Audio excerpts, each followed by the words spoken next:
एक शख्स ने किसी बूढ़े से पूछा कि सुना है जिस औरत से आपकी शादी हुई थी वो बड़ी खतरनाक औरत थी और आपने डर के मारे उसे तलाक दे दी थी।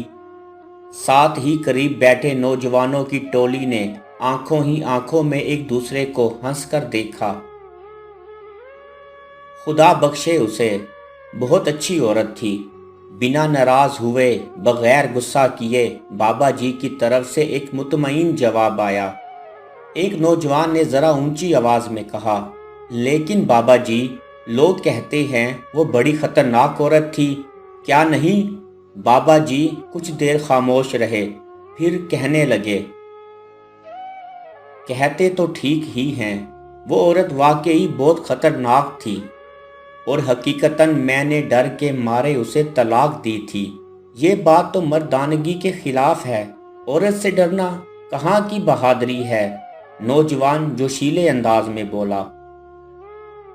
मैं औरत से नहीं डरता, मैं तो उससे डरता था जिस तक उसकी रसाई थी, बाबा जी ने पुरसकून जवाब दिया। नौजवानों ने हैरत से एक दूसरे को देखा। ऐसी औरतों को तो जहन्नम में होना चाहिए।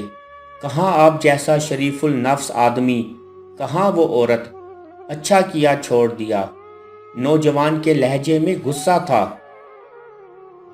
मैं भी ऐसा ही सोचता था कि उसे जहन्नम में ही होना चाहिए था, तब ही मैंने उसे जहन्नम जैसी जिंदगी दी थी।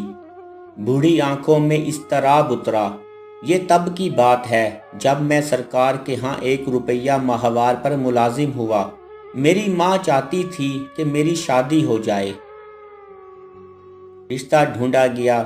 एक सब्जी फरोश की बेटी मेरी माँ को पसंद आई। सलीकामंद, खूबसूरत और एकदम खामोश तबा। मुझे इस रिश्ते पर एतराज़ था कि वो एक सब्जी बेचने वाले की बेटी थी। मजदूर की औलाद को पेट की फिक्र रहती है, तरबियत की नहीं। तरबियत बड़े घरानों में की जाती है जहां अफलास आंखों की रोशनी छीनने से कासिर होता है। वो क्या तरबियत देगी मेरी औलाद को?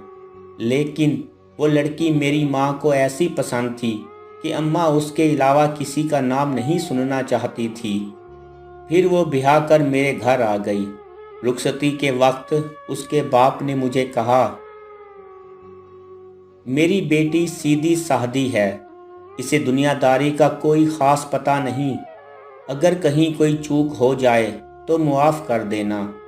यूं है बड़े दिल वाली, अपने साईं को खुश रखेगी।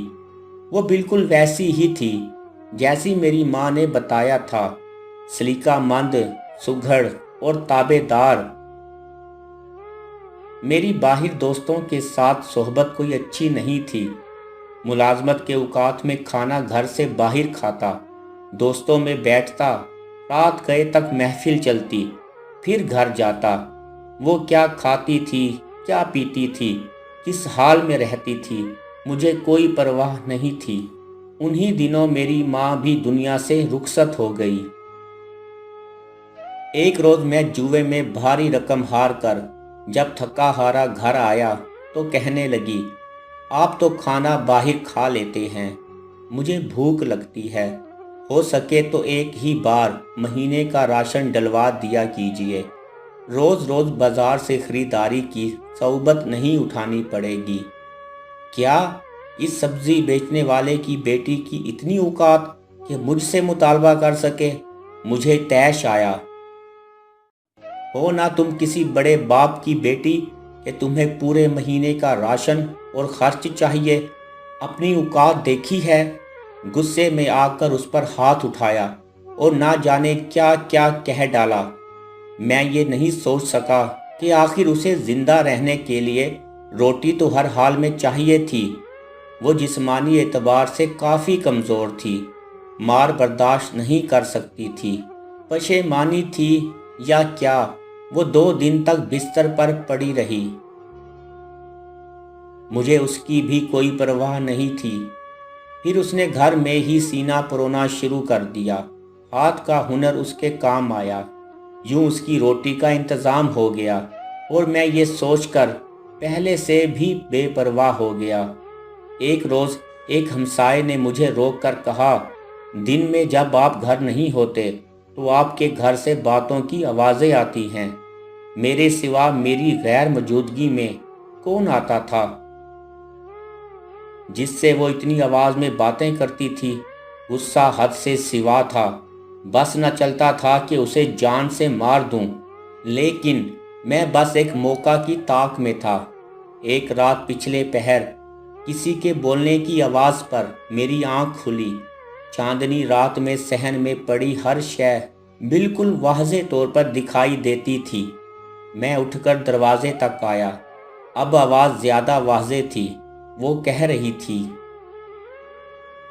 سائیں، صبح ایک روٹی کے لیے آٹا گھر میں موجود ہے، وہ ایک روٹی کھا کر چلا جائے گا، یہ سوچے بنا کہ میں سارا دن بھوکی رہوں گی۔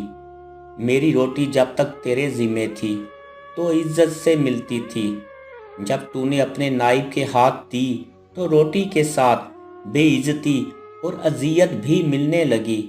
مجھے اب روٹی تو ہی دے، تیرا بنایا نائب تو خائن نکلا۔ وہ میری شکایت کر رہی تھی، لیکن کس سے؟ کون تھا جو اسے روٹی دیتا تھا مجھ سے بھی پہلے؟ میں نے باہر آ کر دیکھا، وہ صحن کے بیچ چارپائی پر ہاتھ میں سوئی دھاگا اور فریم لیے خود سے باتیں کر رہی تھی۔ وہاں کوئی بھی نہ تھا۔ میرے پیروں سے زمین نکل گئی۔ وہ خدا سے میری شکایت کر رہی تھی۔ وہ اس لمحے مجھے کوئی اور ہی مخلوق لگی۔ وہ بہت کم بولتی تھی، لیکن وہ کس کے ساتھ اتنا بولتی تھی آج مجھے سمجھ آیا تھا۔ وہ تو بہت بڑے باپ کی بیٹی تھی۔